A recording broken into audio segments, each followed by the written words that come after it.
La France représente plus d'un tiers des exportations de mozzarella di bufala, mais est-ce que vous savez que derrière ce fromage italien se cache un véritable scandale? Pour bien comprendre le problème, il faut partir du début. Pour faire de la mozzarella, il faut du lait de bufflone. Et pour produire ce lait, la bufflone, elle doit avoir un petit.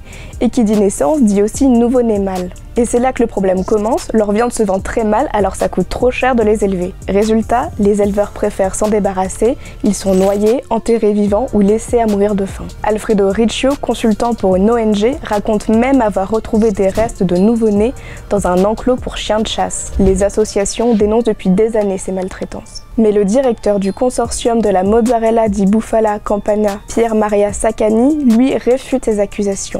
Il parle de cas isolés et anciens. Pourtant, la presse italienne, elle continue de documenter ces abandons d'animaux. Les autorités ferment bien certaines fermes après des contrôles, mais dans la plupart des cas, les vétérinaires ne signalent pas ces maltraitances. Sauf que la mozzarella, c'est une institution en Italie. Rien qu'en 2024, plus de 50 000 tonnes de fromage ont été produites, principalement en Campanie, dans le sud du pays. C'est un marché important, mais aussi en difficulté. Entre la crise du prix du lait de bufflone, les épidémies et surtout la concurrence de la mozzarella au lait de vache, moins cher à produire. Et ce n'est pas tout. Au-delà de la maltraitance physique, on reproche aussi à la filière d'avoir des impacts environnementaux et sanitaires. Des bassins de décantation non fonctionnels, des fosses septiques non adaptés ou des eaux usées qui contaminent les cours d'eau. Si vous voulez en savoir plus sur le scandale autour de la mozzarella di Bufala, retrouvez l'article de Maël Issette sur le site de Libération.